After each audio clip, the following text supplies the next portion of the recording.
Geert, zit toch wel eens mij samengeknepen billetjes op de bank?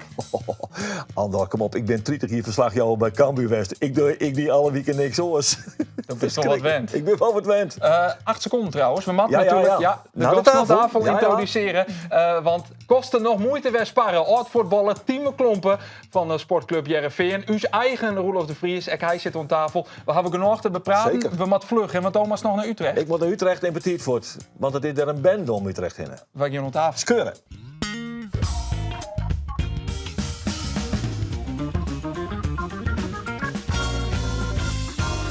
Sportclub Jereveen had een drege wieken van hem afspelen, maar een flitsende overwinning in de derby van het Noorden. En Cambuur dat moet een crisis bezwaren. Tjen Jong FC Utrecht. Mijn naam is Ander Faber en dit is de Sportcast van Omroep Friesland. De derby van het Noorden, zou ze hem wel naamburen. 8 minuten onderwijs en FC Grace komt op een 1-0 vastsprong. Het is Luciano Valente die het heel mooi chipstuurd wordt in het punt van het 16 meter gebied. Een geweldig doelpunt van Sportclub Jereveen dat op een Liekense hichter komt. Het is een volley vanuit de randen van het 16 meter gebied van Jacob Tremsko. Die gele kaart van Pisman, dat wordt een rode kaart.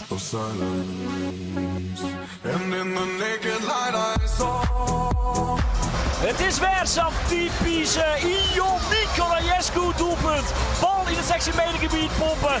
Maar zijn kop zit de verdediger om. 2-1 van Sportclub Jereveen.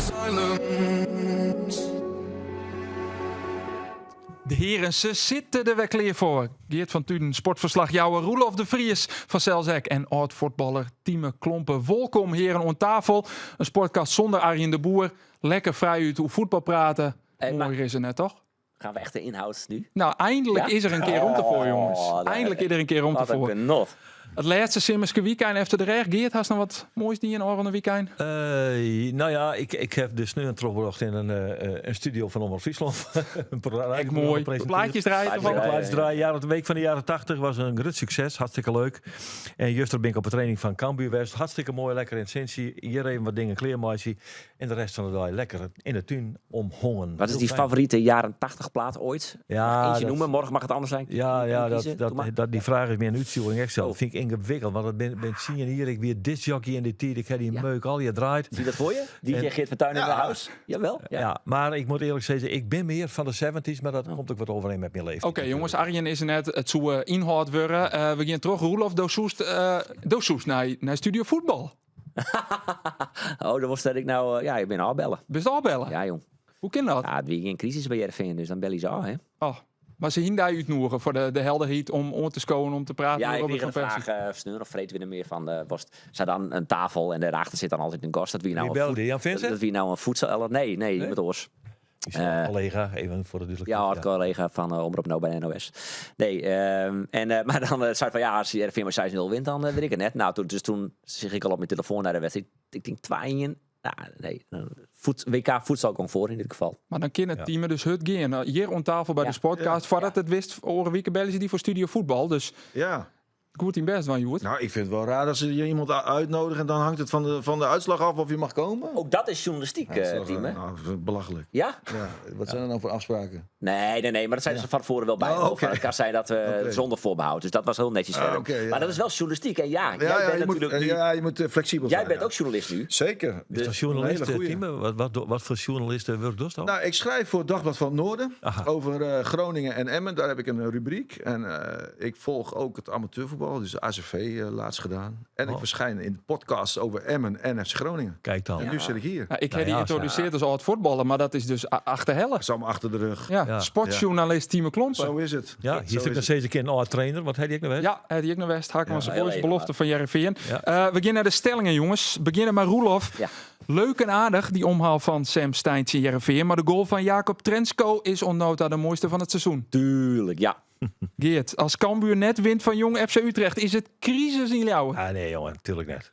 Team, mij deze verdiegeners keer Jereveen net het spul spelen dat Robin van Persie voor eigen had.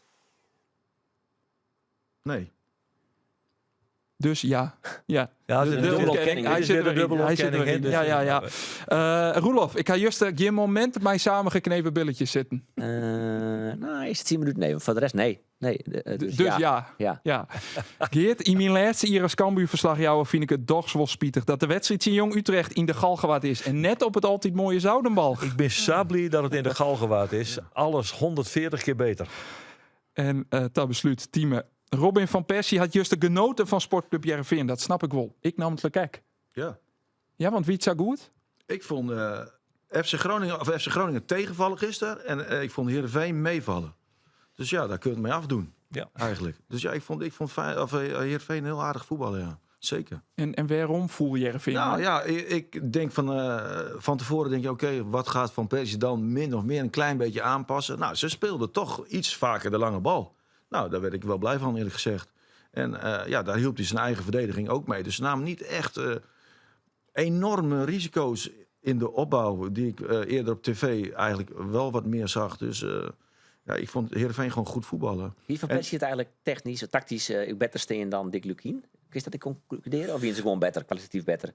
Ja, nou eerlijk gezegd wel. En het zat, als je gelijk de diepte in gaat, het zat hem ook een beetje bij Seboui. Dus Bakuna die mag heel graag heel diep gaan staan. Nou ja, dan krijg je altijd de strijd van als linksbuiten ga je mee of ga je niet mee. En Seboui ging heel vaak niet mee. Dus dan komt Bakuna gewoon bij Keulen uit en dat vangen ze op in de zone. En dus hou je Seboui voorop. En daar kreeg Luc Brouwers heel vaak...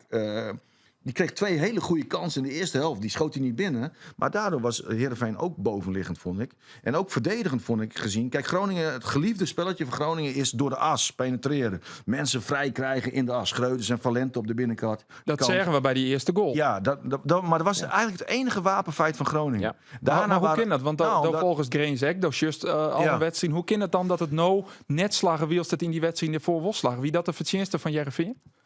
Ja, dat was ook de verdienste van Heerenveen. En het was, ja, dat is iets te simpel. Maar het was ook de vorm van de dag. Dat had Groningen niet. En ik vond Heerenveen fysiek ook beter. Dat vond ik eigenlijk opvallend, moet ik eerlijk zeggen. En ook in de strijdwijze van als je zeg maar de as met Olsen en Van E... daar waar Groningen graag de ballen wil spelen... daar waren ze goed, vond ik. En ook agressief in. Dus die lijnen werden eruit gehaald. En als ze ertussen konden komen, zaten ze ertussen. Dus dat was gewoon goed voor elkaar. En aan de bal, Heerenveen had 66% balbezit. Dus wat ook Groningen zijn geliefde spelletje is heel hoog druk geven. Met die jonge jongens en vliegen. Maar dat kregen ze ook niet voor elkaar in eerste instantie. Dat dienen ze eigenlijk net, toch? Nee, in het begin van de wedstrijd was het eigenlijk met dat Postema van Bergen. Bogniewicz en Hopland redelijk wijd gingen staan en Van der Hart in het midden. En als Van der Hart dacht van nou, ik heb nu ook de vrijheid om lang te spelen, deed hij dat. Eindelijk, en na een minuut of 10, 15 kwamen ze ook meer aan het voetballen toe. Maar dat had ook met Espen van E te maken, die uitzakte. En daar kreeg Groningen heel moeizaam echt druk op. En ik vond ook in de vaardigheid en in de techniek was Heerenveen bovenliggend. Laten we even Jerren naar Robin van Persie, de trainer van Heerenveen. Hoe hij weer omzit op die derby-oewinning. Heb je genoten? Ja. Waarvan? Nou, vanaf de eerste minuut tot de laatste minuut eigenlijk. En dat is, vind ik persoonlijk, misschien wel ons grootste winstpunt vandaag... is dat we constant hebben gespeeld, de hele wedstrijd door. Ja, Roelof, wie dat zou? Ja, dat denk ik wel.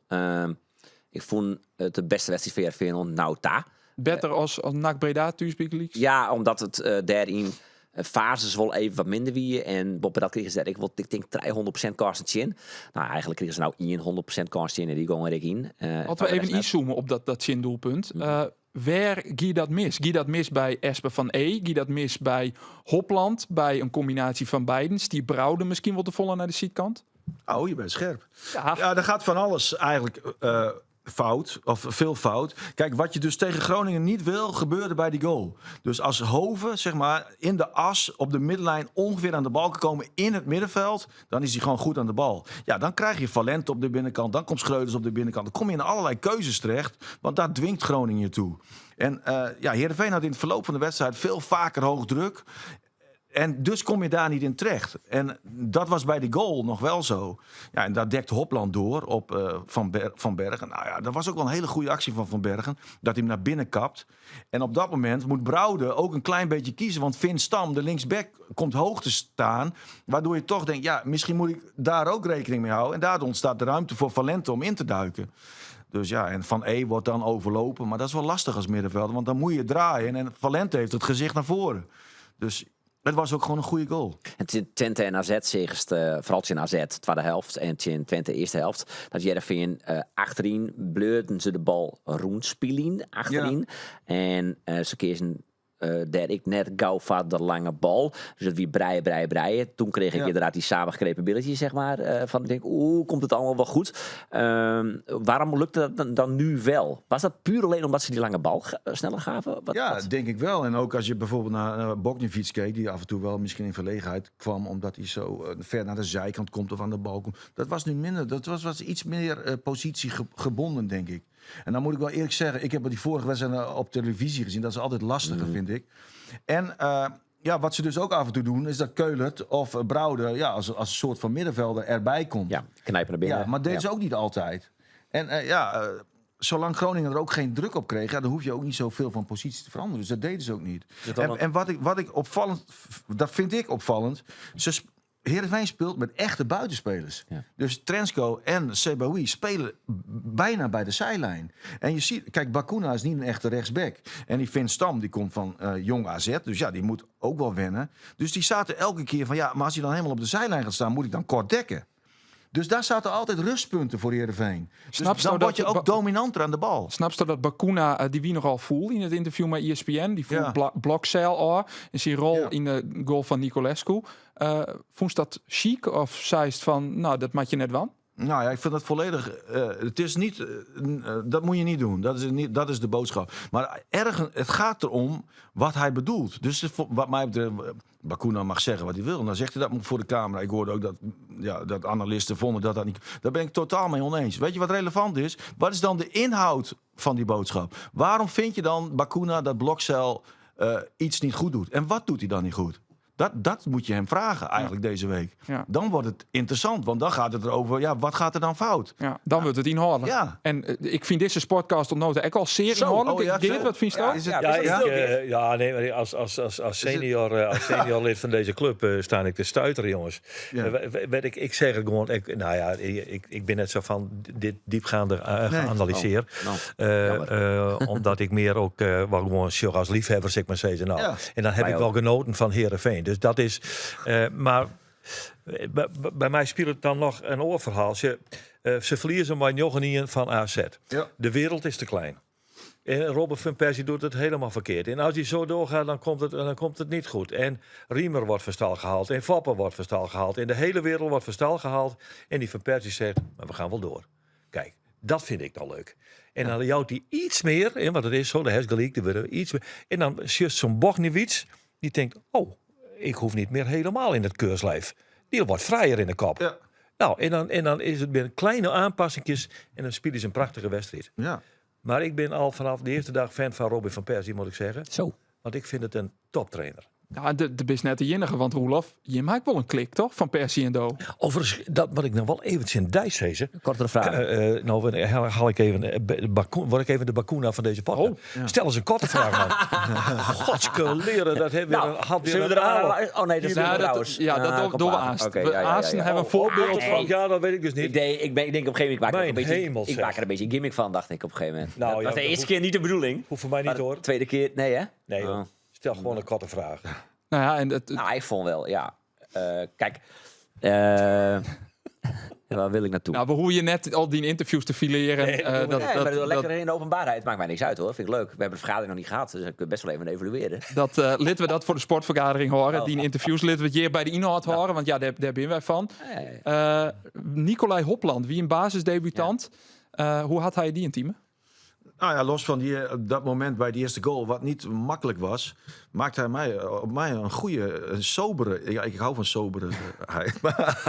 Ja, als verdediger, dat vind ik wel een soort van kwaliteit. En in zijn houding, hij is best wel, hij straalt wel een bepaalde rust uit. En hij is nog maar 20, las ik vanmorgen. Ja, hij viel ook goed in bij Twente uit. Dat deed hij ook zijn ding. Links in het centrum. Oh. Nu rechts. Dus de eerste indruk is wel bemoedigend, ja. En Rolof, hij klopt op de door, hè? Hopland. Hopland klopt op de door. Levi Smans klopt op de door. Condé komt er natuurlijk, dus ik weet niet of die op de door klopt. Dat zou Van Persie nou net. En Rallies klopt ik op de door. Dimitris Radis, de spits. Maar is dit nog Hopland even en hoe- Nijweke weer iets in Heracles? Nou, dat is de vraag hoe Kersten slipt had. Hoe Kersten slipt dat? Ja, want de reden dat Sam Kersten net spelen had, heb ik jet, is dat hij de jongste voor in hotel slipt had op een min bed. Het bed was niet goed. Ja, dat hoorde ik ook, ja. Oh, heb je het ook gehoord, ja? Ja. Oké. Team Ja. begint dat te leidje. Heb je dat wel eens meegemaakt, dat je 's ochtends wakker werd en dacht, shit, dan kan ik niet spelen, want ik heb verkeerd geslapen. Nou, nee, dat niet. Maar ik moet wel zeggen, als ik op trainingskamp op een ander bed lag, daar werd ik niet echt vrolijk van of zo in het hè? begin. Nee, dat niet. Nee. Maar, Heb je Maar wel eens de- andere blessures in bed? nee. Roelof Inhoud. Ja, hè? oh, is inhoud. Ja. Dit was ook een zeer inhoudelijk Maar, vraag. Nee, maar dus de vraag is hoe hij daarvan herstelt. Van dat sliepen in dat hotel. Ik weet net welk hotel dat wie. Hopland die het wel heel goed. En ik hier een beetje toch, want Bokjevic voelde natuurlijk blesseerd uit in FC Twente. Dus de vraag wie een beetje, omdat Hopland toen ik al goed invoel, zou Hopland misschien weer spelen in de plek van Bokjevic. En toen zeggen we de opstellingsformulier, hij speelt in de plek van Kersten. Nou, dat hier dan ik maar een blessure te maken. Ik denk net dat Van Persie een trainer is die nou heel gauw zei, oké, Hopland in een goede wedstrijd. Ik passeer Kersten ervoor. Ik vind Kersten onder bal sterk. Die had een goede paas. Had Ik vind- Hopland net voordat hij volle wendbaarder is en makkelijker met de romte in de reg speelt, wat in mijn optiek het manco is van Kersten en Bogniewicz. Nou, Kersten is wel vrij snel, denk ik. Dus Kersten is sneller dan Bokniewicz. Maar daarvoor ken ik Hopland niet goed genoeg. Alleen het is nu wel zo, je wint met 2-1 van Groningen. Met deze samenstelling. Dus laat staan. Verander je Trainers hebben soms dan ook wel... Ja, Ja, niet waarom veranderen waarschijnlijk. moet je dan volgende week wat anders doen? Nee. Dus jij zou ook zeggen, als jij trainer was nu, Hopland laten staan? Nou, Kersten op een bakkie? je hebt niet zoveel uit te leggen als je zegt van ja, we hebben vorige week gewonnen. Dus je traint deze week maar je sluit weer aan en dan... Volstrekt is volstrekt de logische beslissing bezig de te strijd worden. weer open, toch? Ik Ja. heb goed gespeeld, ik ben 1 keer geblesseerd, ik sta ernaast. Dus dat is ook niet eerlijk. Kan gebeuren. Dat kan, ja. Maar... Keihard. De wetten van het Ik zie het wel betellen gebeuren voetbal. dat straks Hopland Kersten wordt centraal. Dat zie ik. Ik vind Bokjevic is al 1,5 jaar minder na de zware blessure die hij heeft gehad. Ik vind hem minder snel, minder sterk aan de bal. Maar Ik vond hem nu niet slecht. nee, was nu, Nee, hij ik was nu vond niet hem slecht. niet slecht, Nee, was nu niet slecht. Nee. Nee. De wie dus lang omlet sportief succes voor Sportclub Jereveen. Dat is in Leeuw het Verloos. Geert, do meest azen naar de Galgenwaard. Tinker om navigatie goed afstemmen. Dus net op Zoudenbalg. Nee. Maar wat voor gevoel Risto Joen naar die Galgenwaard? Hè? Ja, je moet een wedstrijd verslaan. Dat is het. Weinig emotie. Nou ja, nee, we moeten er net altijd verheven doen. Want ik heb wel, toch maar eens even hier in de voorlijn. Als ik voor aanvang van dit seizoen zijn, hebben we zo de 7e speelronde. Gaat tussen Jong Utrecht en Cambuur. En dat wordt de strijd tussen de nummers 19 en 20. Dan wie ik van trainingscomplex al jout, denk ik. Ja. Dus het is nou al een volstrekt onverwachte wending die dit seizoen krijgt. Wat nou Het is sowieso bijzonder, want dan begint het seizoen, dan gist op vakantie, dan komt het weer om. En de eerste wedstrijd die het werd wammeist, dat is een wedstrijd tussen de noemers Ian Lijst en Lijst inderdaad. Dat zei het al. Maar toch, geen crisis in Ljouwert. Nee, joh. Nee, dat valt wel een beetje te. Omdat ik wel zeg dat de ontwikkeling er wel zit. Er komen spelers die worden fit. De spits, Afolabi, wordt fit, is fit. Speelt het in de basis, hè? Let maar op. Ja? Ja, komt in de basis, let maar op. Is hij genoeg optraind? Ja, volgens mij wel. En dat vind De ik Leeuw wel- nog blesseerd? Net Wie? De Leeuw speelt op het middenveld. Jongens, ik mag de opstelling net verstrekken. Nee? Ja, maar als we dit bekend maatje, dan... Hoe laat zenden we dit? Dat kan wel. ja. Nee, er komt een fantastisch middenveldersteen bij. Kieftenbelt, Diemers en De Leeuw. Zo. Ja, Team is onder de indruk. Ja, Ja, een beetje oud-gedienden, toch? ja, ervaring genoeg. Ja. Dus ja. Ze wouden dat ook bewust, dat er wat meer ervaring- Afolabi in de spits. Balk uiteraard voorin. En wie komt er op die andere vleugel? Doku. Nee. Oh. Doku. Nee, Pauwels, dat is wel leuk trouwens. Pauwels is de- Nee, maar ja, hij noemt Pauwels Ja, Doku. dat maar ja, zegt Nou, goed. gisteren verteld. Vertelde gisteren, ja. Oh, ja. maar Ja. Pauwels wie er net? Pauwels zit er weer. Ja, Ja. hoe zit dat? Ja, dat is een. En daar zul ik niks aan zeggen, want dat is echt een privézaak. Dat heeft met wetgeving enzovoort te maken. Ik schend die afspraak net. Het wie een privé kwestie, dat litten we zo. Maar hij is weer waarom.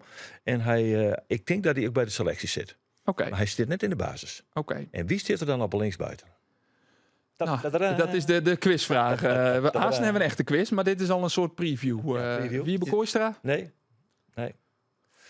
Ilias Alhad? Onze Duitse vriend Rölke. Oh nee, niet Ja, Tony Rulke. zeker. Herr Rölke komt links. Dat is omdat hij Beetje zo'n denderende indruk maakt Beetje uit Roda? hangend links. Oké. Ja. Nou ja, daar was Henk de Jong expert. Links hè? binnen. Zeker.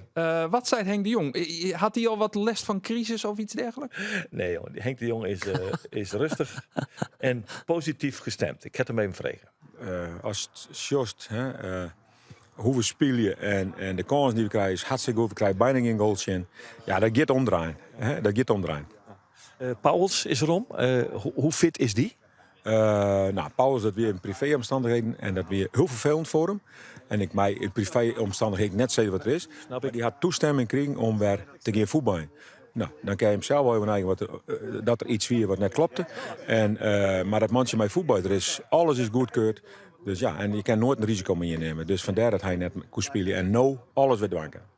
Hoe belangrijk is Pauwels voor Cambuur? Ja, ik denk dat hij belangrijk voor de kind. Want ik vind het wel een hele attractieve speler. Het is een echte lekkere, originele, draaikont, creatief, individuele actie. Ja, mooi. Ik hoor van die spelers. Maar ja, ik wie vroeger zelf ook linksboeten. En Wie stoorde de Pauwels van Sint-Jabik? ja, eigenlijk wel. Linksbenige Geert of niet? Nee, jongen. Nee? Ik was eigenlijk de Arjen Robben van het amateurvoetbal in die tijd. 100 toen jaar al? geleden. En En ik was stijf rechts.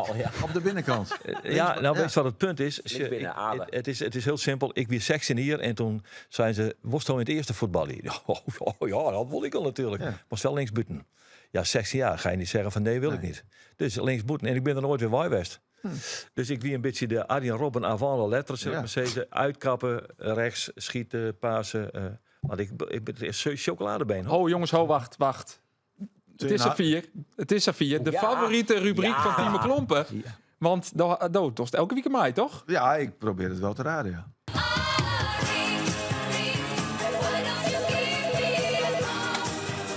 Omroep Friesland.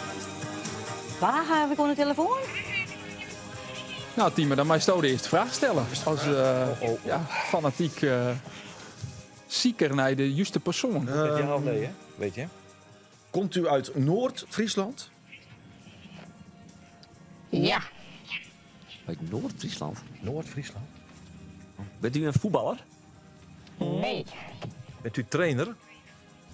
Nee. Komt u uit Leeuwarden? Nee.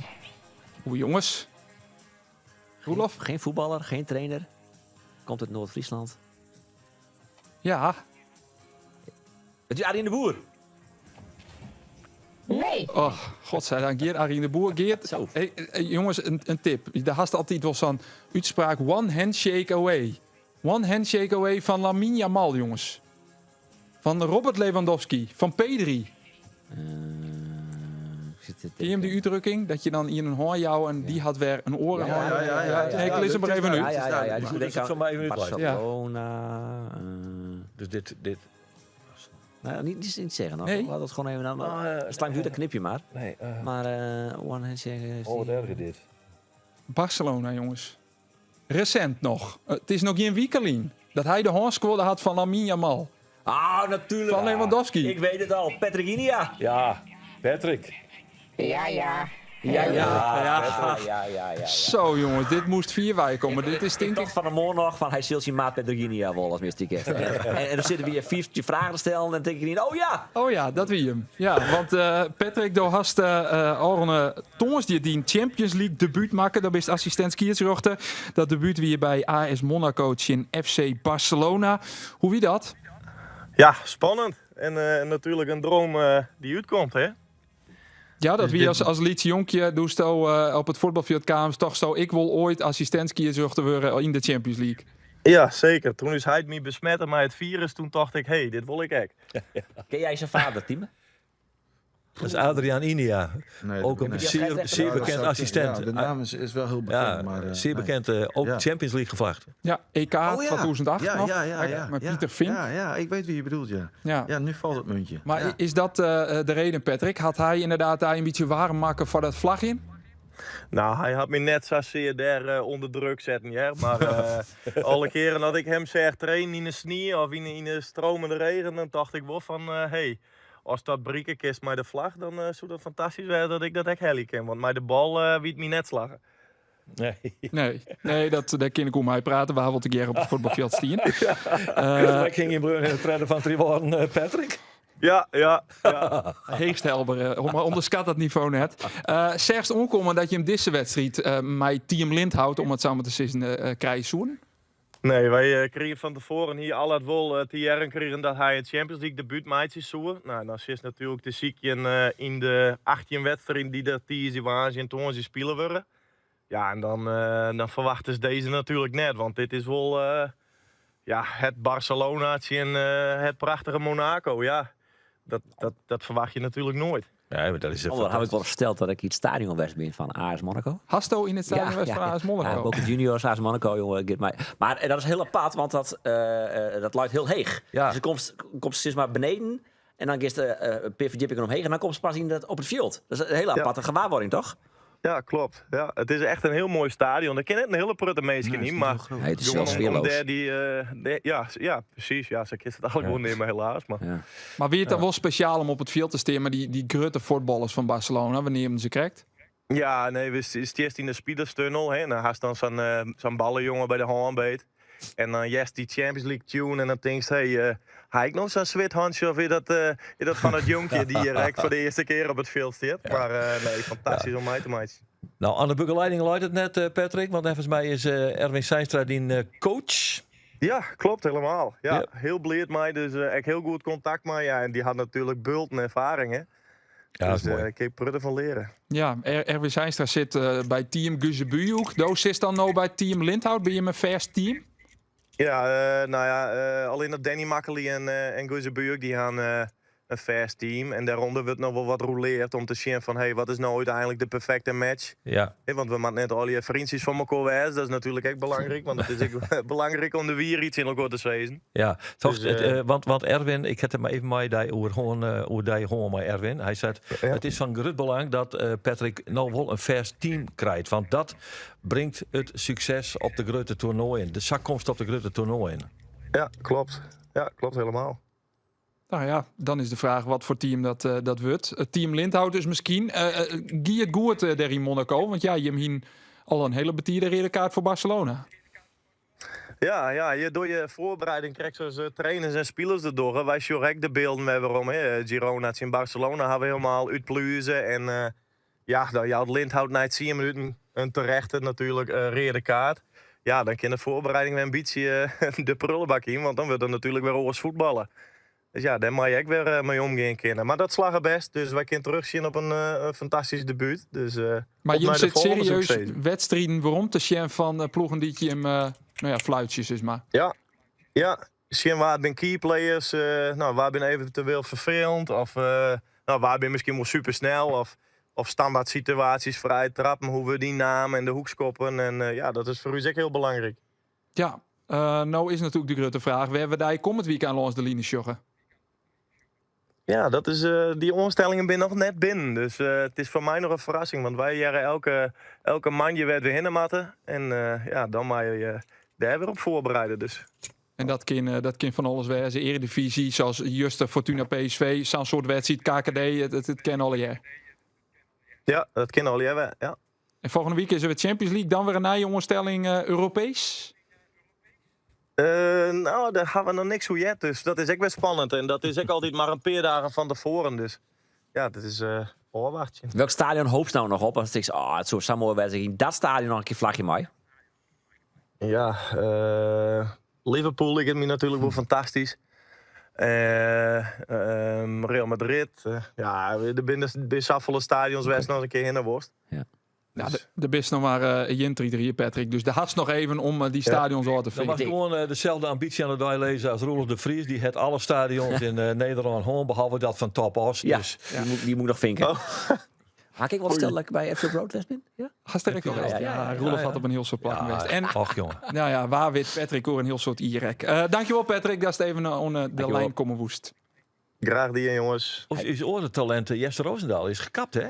Ja, Jesse Roosendaal is die weer bij de Westerijn. voetballer bij de Westerijn. Ja. Dus die komt dan onkomende sneun Patrick wat in. Want Patrick is leader bij het eerste van Triworden. En dat is de Westerijn Triworden. Dat wordt wel heel ernstig. Ja, precies. Ja, maar hij is zwithandjes bij het betreden historiek team. Bij de allereerste Champions League wedstrijd in Lyon. Stadion de Gerland. Maar Stade Gerland, Nou, toen speelde ik niet. Ik heb thuis tegen Lyon gespeeld en Ja. thuis tegen Olympiakos Piraeus. Maar nee, zweethandjes niet echt, nee. Ik net als die tune dan klinkt. Ja, dat was wel bijzonder, ja. Ja, het was wel een andere wereld. Ja, het deed wel iets met je. Welke Ja. spelers staan in Lyon net eigenlijk? Ik kan me herinneren eigenlijk. Ja, in de voorbereiding, ik was natuurlijk wel blessuregevoelig, maar in de voorbereiding kreeg ik een schop op mijn enkel van Arek Radomski toen hij me niet kon achterhalen. Dus ja, dat was in het Champions League seizoen. En toen was ik eigenlijk net op tijd fit voor Piraeus, Olympiakos Piraeus Ja, thuis. oké. Het lijn net op Die een woon niet verkeerd meer. bed of zo op een hotel. Nee, ik kreeg gewoon echt een schop. Ja. Ja, precies. Ja. Sportclub Heerenveen had natuurlijk een weekend van Uterstenhoorn, maar die Jochen Ientje. Of mij we daar nog op praten trouwens, hoor. Ho. Nou, dat is de laatste keer nu, hè?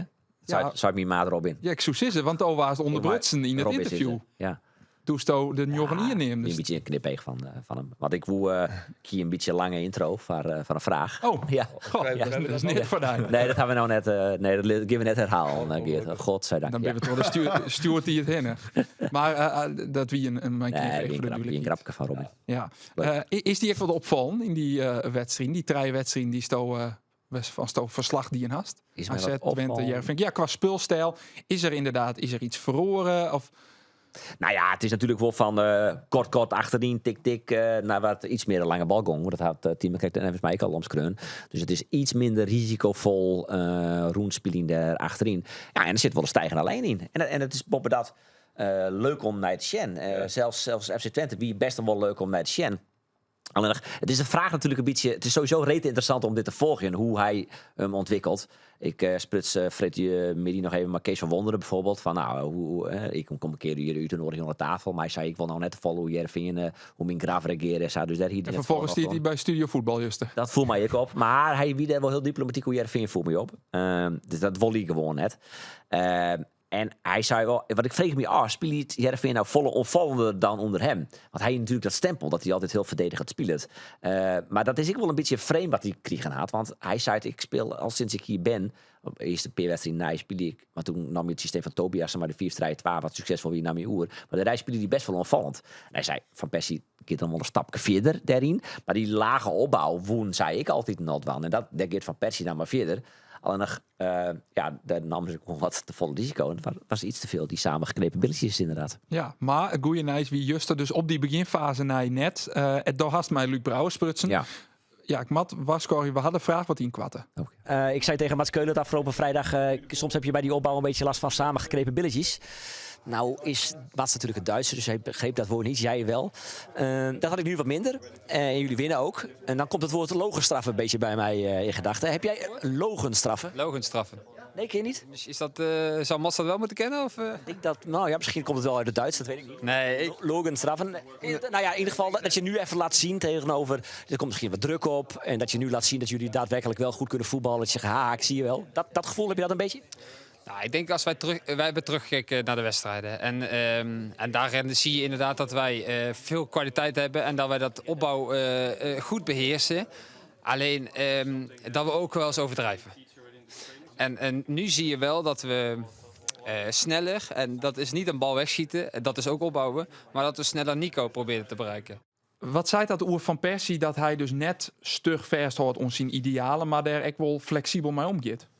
Nou, je hoeft niet af te stappen van je idealen. Maar als je kleine aanpassingen doet. En zoals wat Brouwers nu zegt, dat je redelijk snel naar Niculescu gaat. Ja, ik zeg net dat voor de Nee. dat hij afstapt van zijn idealen, Nee. maar hij gaat er flexibel mee om. Hij past hem wel wat om. Ja, maar ik denk dat je als trainer moet je nooit van je grote lijn van wat je wil afstappen. Want dat moet je niet doen. Maar je past wel kleine dingen aan. En dat doet hij. En ik vind dat hem dat siert. Ja, zeker. Hij is wel een beetje een fout frame wat dat betreft. Hij irriteert hem daar ik wel een beetje onhiekte. En snap ik wel. Ik volg je het dan deze week 3 wedstrijden op Riegen. Dus een 6 keer in de week. En dan eerst elke keer me dat uitlezen. En dan eerst vervolgens in landelijke podcasts en landelijke journalisten. Dus hij wil helemaal kort opbouwen. Nou ja, dat had hij eigenlijk nooit zijn. Maar dat frame krijgt hij nou wel. Dat is ook wel een beetje irritant soms natuurlijk. Dat snap ik dan eerlijk zijn wel. Ja. Daar is natuurlijk Geert al 80 jaar mee in het betellen voetbal. Is het bijzonder dat Ian trainer zou bij zien visie bloot. Hast u dat vaker samen meemaken? Nou, het is nou wel volle meer onderwerp van gesprek. Van wat doet die trainer in, houdt die vast aan zijn lijn en dat soort dingen. Ja, ik heb jarenlang Foppe de Haan volgen, die hield er ook vast aan zijn lijn. Die wist ik wat die woord. Nou, maar ik kan mij net herinneren dat wij daar alle weekenden een gerepeteerd met Foppe hier nog zoiets. Dit wie hoe hij wie, dit wie hoe hij traint, dit wie hoe hij zijn ploeg en voetbal die leert. Dat ja. Nou ja, prima. En Foppe die is ook wel eens uit de Kerkrade waarom komen na een uitermate slechte start van het seizoen. Dat ze Foppe eruit houden gewoon. Het is van alle tijden. Maar een beetje trainer die houdt vast.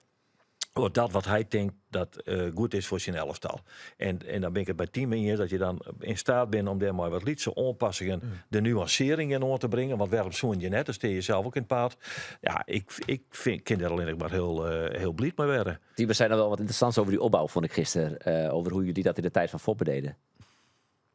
Over de lange bal ook, bedoel je? Ja. Nou ja, dat is eigenlijk, als we thuis speelden, en dat is 10 jaar geleden. Maar je kunt het ook een beetje verdienen, snap je? Dus wat Heerenveen gisteren dus dan ook, iets sneller liet Nicolescu zoeken. En nou, daar kom je weer een beetje inhoudelijk, sorry Geert, maar dan...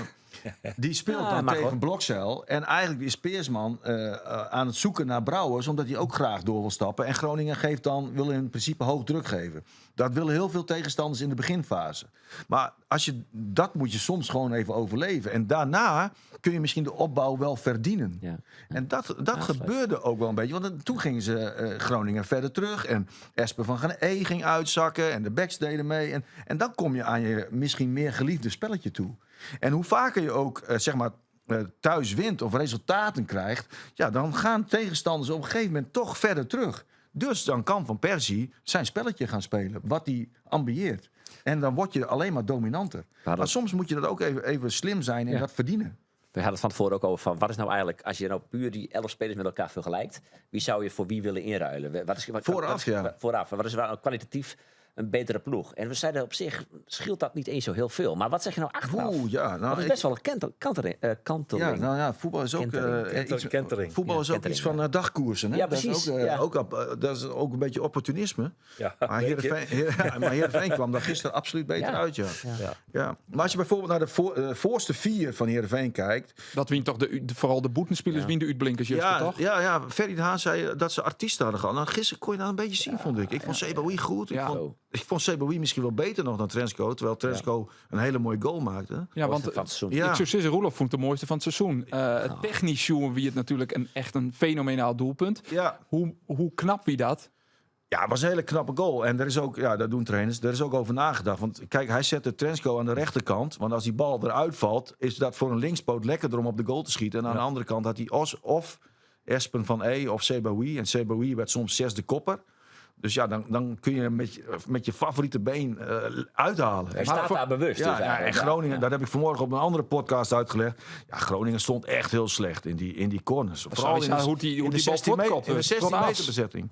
Dat hij door de as voortkop werd. Ja, moet ik dat op detail vertellen waarom dat fout ging? Ja, leuk. Zeer inhoudelijk. Wacht even. Wij binnen van een inhoudelijke... Groningen heeft een keeper op doel bij de corner. En ze hebben 3 in de zone. Dat zijn Peersman, Hoven staat bij de eerste paal. Peersman staat voor de keeper. En dan heb je Van Bergen in de laatste zone. 3 in de zone. 5 mandekkers. Die ga ik niet allemaal noemen. Maar dan heb je nog en Postema en Schreuders op de 16 meter als eerste verdedigers. Dus ze hebben alles terug. Dat is al 1. Trainers van Heerenveen denken, waar valt het te halen in zijn corner? Hebben ze een hele week, denk je daarover na. Dus dat gebeurde ook. Dus ze wilden verrassen met een 6e kopper. Dus Seboui die kwam van buiten de 16 als 6e kopper. En toen dacht Postema, hier moet ik achteraan. Dus Postema was in achterwaartse beweging en die moet die bal wegkoppen. Nou, dan ben je sowieso in het nadeel, want hoe kop je hem dan ver weg? En het leek ook alsof hij een beetje geplaatst wilde koppen na Schreuders. En Schreuders was weer veel te ver weg vanaf de 16 meter om druk te zetten op Trensko. Daarom schoot hij hem binnen. Dus bij Groningen ging daar zoveel mis, vond ik. Dus dan kun je zeggen... Kijk, Peter Bos zet gewoon 3 mensen voorop. Nou, dat is wel wat overdreven in mijn beleving. Er zit ik nog iets tussenin. Ja, maar als je 1 spits voorop zet en Heerenveen heeft alleen Brouwde achterop, dan zet Heerenveen waarschijnlijk ook nog eentje terug. Want gaat Van Persie dan een 1-tegen-1 spelen? Nou, lijkt me niet. Maar dat kan, maar... Ja, dat kan je veranderen. Of Groningen moet Peersman uit de zone halen die voor de keeper staat. Want dat kan de keeper ook doen in mijn beleving.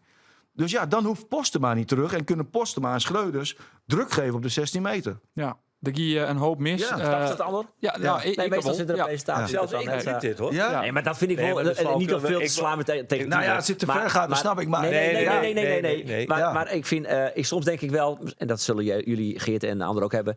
Wij doen het vak al heel lang. Wij hebben best wel wat verstand van voetbal. Dat denken we wel eens, toch? Ja, maar Even in een vlaag van positieve zelfreflectie. nou, Als ik dit hoor, dan denk ik, ik heb er heel banden die nee, verstand nou, van. dat laatste zoek vasthouden, Roelof. Want dan is het nooit verder komen dan het 5e van SSS Marsum. Maar Geert, dat was Frisia C1. Maar En voor ik- de corners geldt hetzelfde in de 5e klasse. Ja, absoluut. Ja. Ja, absoluut. Zonne- Ja. Ben je ook Sonnenbeck? Nee, maar ik realiseer mij altijd wel dat ik slechts een zeer beperkte Ja. voetballer was in het eerste. Weliswaar van Sint-Jacob op jonge leeftijd, maar het stelde niks voor. Je was nooit een goal maken à la Trensko. Nou, ik heb eens een keer een goal maken. Tjen Halm. Tjen Halm. Oh, in de derby, Tjen Wikkels. Tjen Halm. Tjen de Wikkelshalm. Nee. Is dat een derby? Nee. Oh, dat wie nog net Wikkels. Hier is vroeger, jongen. Dit Zo lang is het even een niet. Wikkels Hallen geschiedenislesje. bestaan nog net. Wikkelshalm bestier net. Hier is Wikkels, de sneusploeg, en hier is Halm, de snijsploeg. Ja, dat waren toen nog bloedgroepen. Die ben later bij elkaar gekomen. Tot Die is van de Wikkelshalm. Tweede Wereldoorlog. Wij speelden op Snijn en Tjen Halm. En toen hekken ze een keer, een week nog heel jong, en van al links. En die bal die werd uitverdedigd. En ik neem hem met de dropkick, woesh, van een meter of 19, 20, zo diagonaal, wam, in de kruising. En die hek nog op mijn net. Dat was een topmoment. Want de euforie die je dan voelde, 5e klasse onderbond of eredivisie, Nee, het dat- gevoel is ja. hetzelfde. Absoluut. Nou is toch zo goed op Stoombist, Geert. We hebben 2 kaartjes Ah, voor lekker man. Lekker Jereveen man. Pek Zwolle, 4 oktober. Ja. 4 oktober. Dan meest de prijs vraagt van. Zeker, wat is de Ik vraag? denk, nou, ons doen we wat met Ronnie Pander. Is natuurlijk assistent-trainer bij Pek Zwolle van Johnny Ja. Jansen. Ja. Die zou ook trainer worden bij een Friese amateurclub. Ja. Voordat hij naar Pek Zwolle ging. Ja, Leuke vraag, Maar Ander. wat voor amateurclub wie dat? dat is de vraag. Ja, dat is de Dat vraag. gaat het Nou, antwoord niet geven natuurlijk. nee, antwoord ja. Nee. Vrienden en vriendinnen van de Sportcast, daar zijn we weer. 2 prachtige kaarten van de wedstrijd van Sportclub Heerenveen. Pek Zwolle, dan denk je natuurlijk in eerste instantie aan Johnny Jansen. Maar waar is de assistent van Johnny Jansen? Jawel, dat is Ronnie Pander, oud-speler van Sportclub Heerenveen. En die zou een amateurclub trainen. Maar toen kwam Zwolle en toen ging hij daarheen. De vraag is, hokker amateurclub zou traind worden door Ronnie Pander? Laat het dus weten, mail eventjes, sport@omroepfriesland.nl, telefoonnummers, et cetera. Net Berry, komt al hier goed. Naam en adres er even bij zetten en dan komt het helemaal goed. 2 kaarten voor een schitterende wedstrijd. Is dat het antwoord, Tieme? Ja, maar dat moet ik natuurlijk niet zeggen. Nee, Nee, niet zeggen. niet zeggen. Of dan maar ik naar Jereveen Pek Zwolle willen, want ook is ik Ja, mij dat dan. lijkt me wel een interessant potje, ja. Nou, wat is het antwoord dan? Dan zetten we die namen erbij. Nee, dat kan ik toch niet zeggen nu? Of wel? Nee, jongen, gaan we niet doen. Dan doen we het net. Dan Ja, verklappen we het een keer Rottervoort net. in deze podcast. Het is ook een fusieclub trouwens. Lietse Ja, tip. ja. Hoe goalsprutsen, hem krijgt ook Trensko, waar maakt bij Cambuur goals meidje. Dus hij is Afolabi in de Afolabi, basis. Kenny is hij genoeg optraind om eindelijk Ik doelpunten ben te maken. zeer benieuwd. Ik ben zeer benieuwd. Ik heb hem jongen, daar heeft hem jongen. Wat weer een goed kwartier Ja. in de wedstrijd in Rode JC. Ja, ik vond dat er een wol Hilde liet. Ik vind het een sterke kerel. Hij had een prima schot, want hij liet inlaat. Een tikje meer naar de rechterkant en hij hier erin vliegen van 1,18 meter. Dus ik heb wel hoge verwachtingen van deze spits. Ik wie eerst wat, ja, maar dat is mijn cynisme natuurlijk, want ik ben, als je zo lang in het betaalde voetbal als verslagjouwer rommelen. Hoeveel 7e wereldwonders dat ik bij Cambuur naar binnen kom, jongen had, maar ze konden er al helemaal net zo volle van. Maar we bleven wel positief. Ik denk dat dit wel een keer raak werd. Maar als ze verliezen van Jong Utrecht, is het dan wel crisis? Nou ja, natuurlijk, het is net leuk, maar Het is de laatste. het is het laatste, ja. Ja, nou ja. Ja. Dan is de vraag beantwoorden toch? Als Cambuur laatste stiert. Nee, 8 wedstrijden uit te hollen. Ja, nee, maar het is natuurlijk rondom die club, Geef het de naam. supporters. Het is hartstikke onrustig. Dat merkt ze aan alle kanten. En Henk de Jong krijgt echt een protte voor zijn kiezen. Want tactisch net goed. En hij roept alleen nog maar, ja, ik moet mijn jongens beschermen. En ik houd van mijn jongens en ik knuffel ze.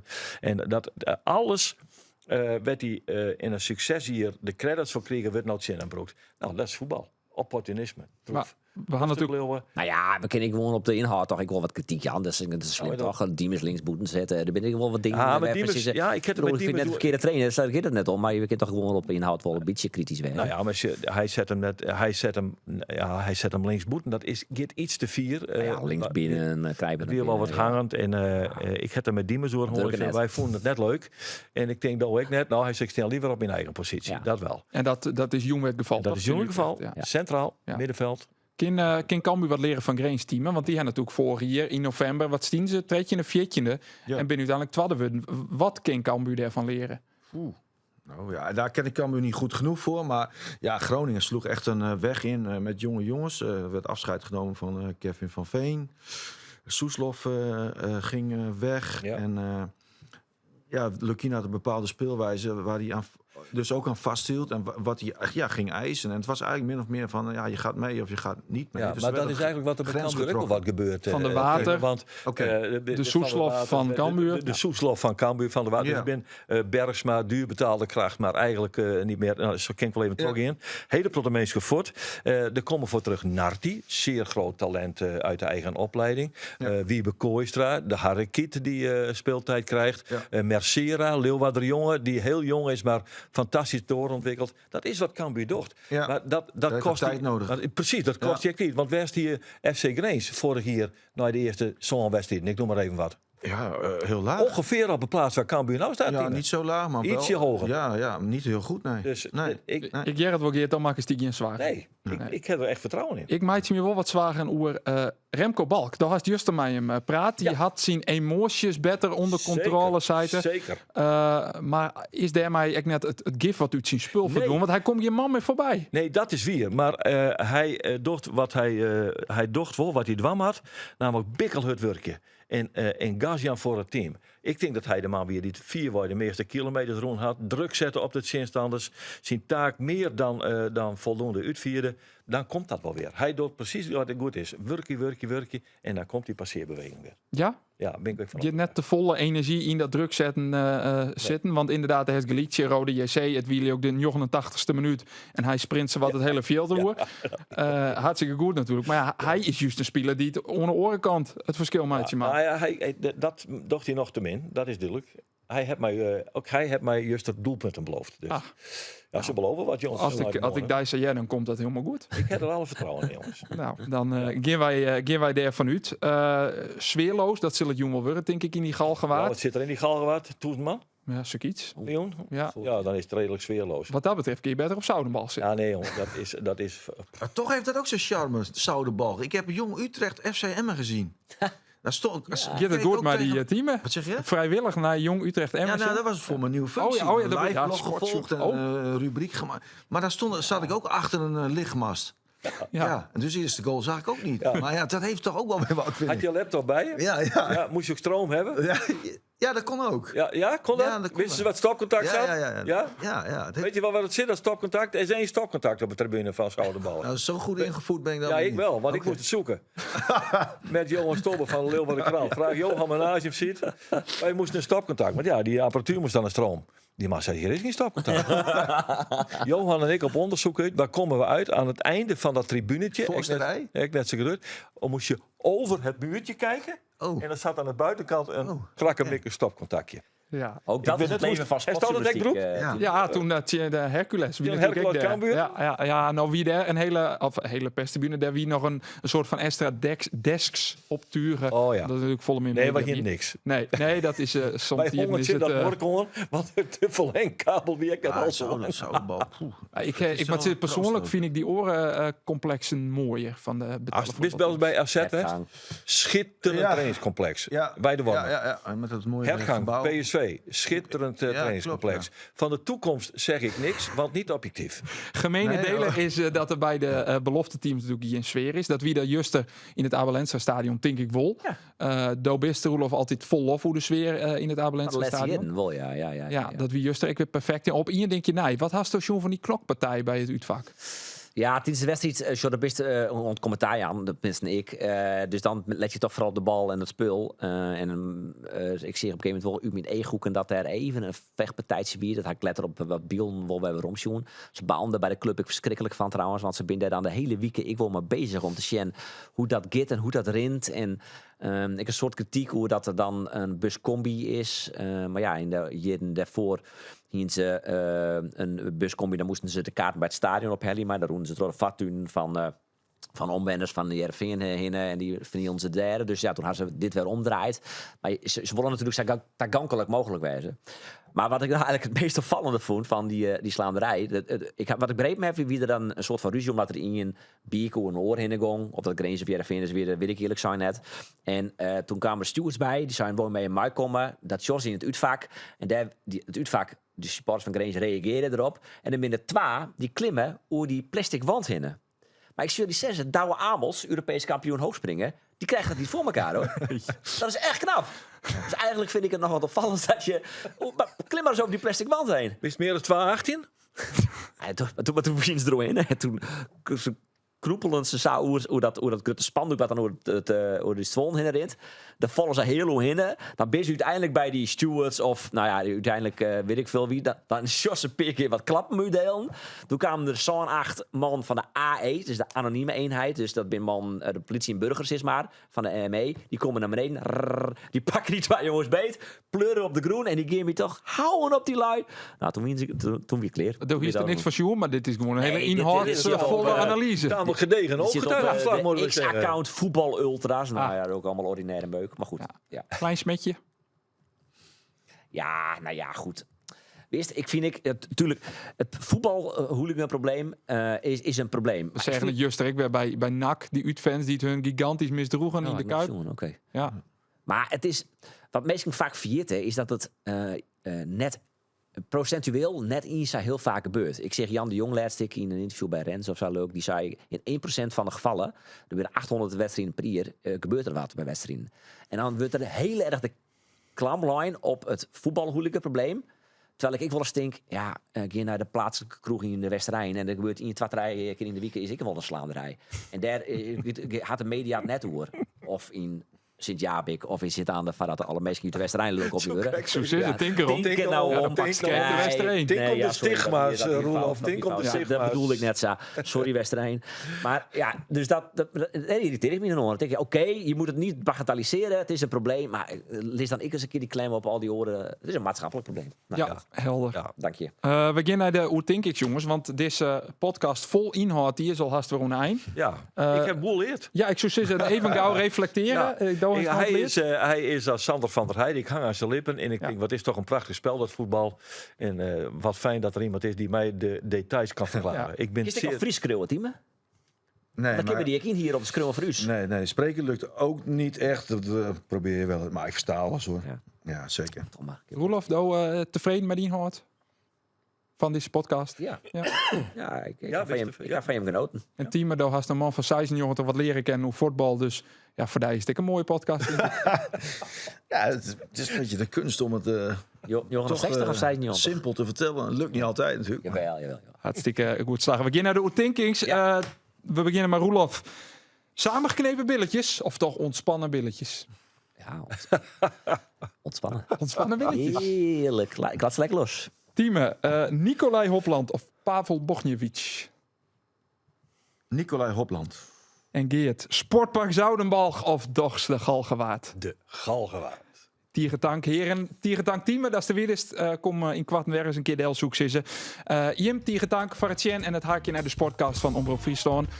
Het is toch echt weer een nieuwe week. En dan zit Arjen de Boer weer op dit plak. We binnen dan vanzelfs bij mij een nieuwe sportcast. En dan op deze tafel zit Foppe de Haan. Graag ont nieuwe week.